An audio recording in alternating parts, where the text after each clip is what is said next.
So when I went to diving talks in 2023, it's the first time I'd attended the program, although I did give a presentation at the first one, but via video presentation because of COVID.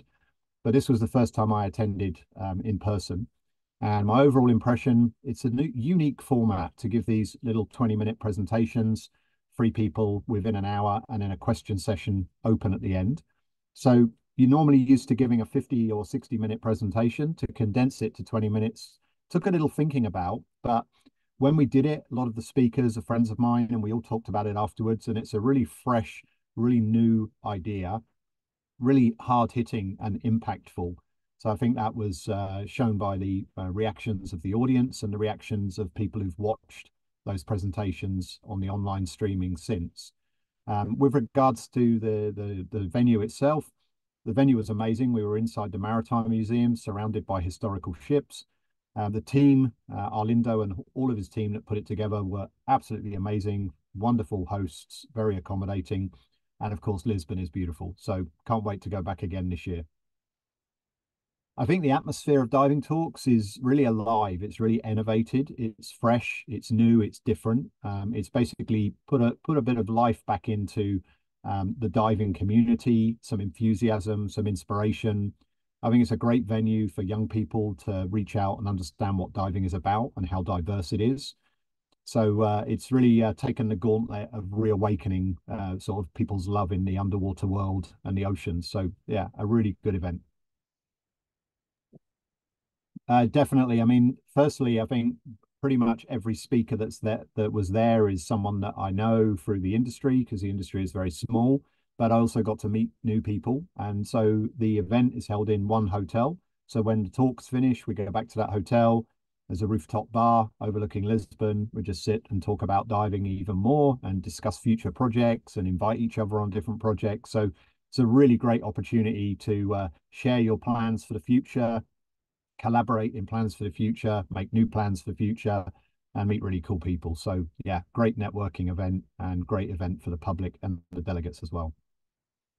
I think the whole trip, first of all, before we went to diving talks, a group of us of speakers were basically hosted on the Azores. So we went to the Pico Island, we did some diving, we ate some amazing food, we had some really great wine, we got to look around at the mountain and the coastal area.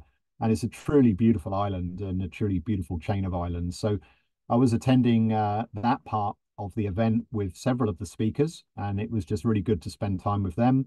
Um, three of which I've known for many, many decades, are really close personal friends, and two of which I'd never met before. So it was a great opportunity to meet new people, equally enthusiastic about the diving. With the conference itself, I think probably as always, highlights for me were the presentations by Simon Mitchell and David Dulett, and then the opportunity at the organized dinner to sit with them and discuss decompression and physiology and all sorts of stuff that is above and beyond what we find in books. So yeah, they're probably my two highlights. I think diving talks contributes to the industry because after COVID, when for almost a year diving more or less shut down because we weren't allowed out of our homes, we weren't allowed to dive.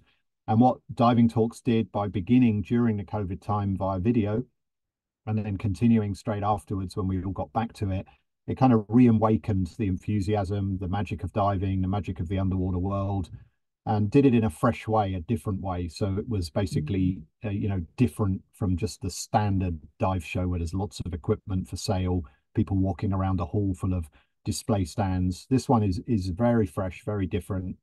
It's very involved. So yeah, nice and fresh and new and inspirational. Um, the actual the actual weekend of the conference of diving talks, as always for me, I'm very interested in the physiology and medicine of diving and means by which I can make my diving safer. So to be able to hear live speeches from Simon Mitchell, David Dulett, and then sit with them at the organized dinner and actually, quiz them, ask them questions, go off grid of different things that are not in the books and learn and help to make plans for my new dives is definitely my highlight every time I visit a conference.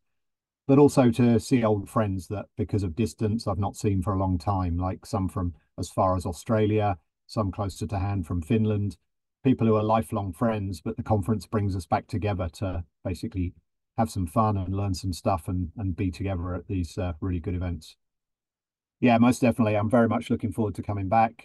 Got a couple of projects happening this year that should give me good content to deliver some interesting, fresh information to the delegates. It'd be great to come back to Lisbon, enjoy some more of that Portuguese hospitality and food and wine.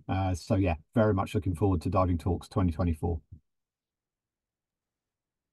So my beginning as a professional and as a hobby diver was exploration. So my drive is to explore. And the key final point of any exploration is to bring back data.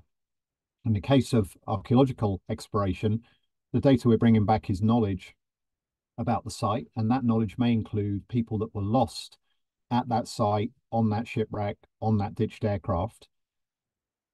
So I believe it is absolutely imperative that any remains, potential remains or actual remains, are treated with the utmost of respect, because these are our fellow human beings. So we need to record as much information as possible and then respectfully preserve, conserve, or bring back those remains, depending on the brief of the actual job.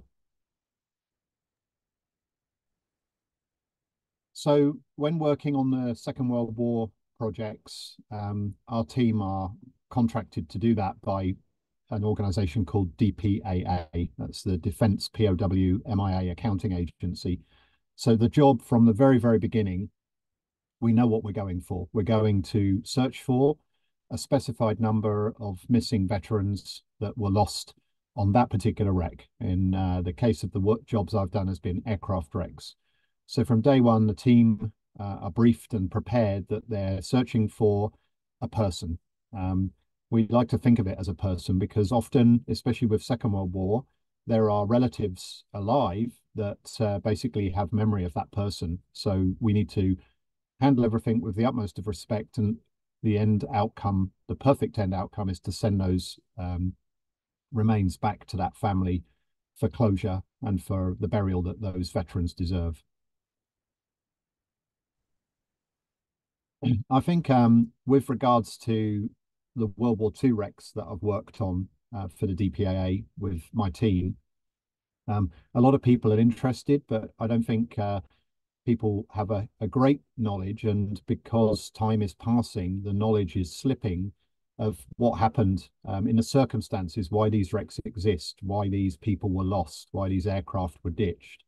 So I think it's vital, as we're approaching the 85th anniversary of the end of the war, that these memories are retold, these stories are retold, to preserve the memory of those that fell, of those that gave the ultimate sacrifice, their lives, to protect us and to protect our way of life. So I do have a fairly major project upcoming in the latter part of this year, in the fall, in the autumn. It's actually quite a closely guarded set of details as to the project at the moment, but it will be an archaeological project again. This time it will be a much older archaeological project than the Second World War stuff that I did recently. So more like previous projects I did on ancient shipwrecks. And that's happening this year with a really great team, an absolutely amazing professor of maritime archaeology leading it. So it's really exciting, and I'm hoping that the project is completed prior to Diving Talks 2024, so we can update you guys on what we're doing when we see you all again in Lisbon in October.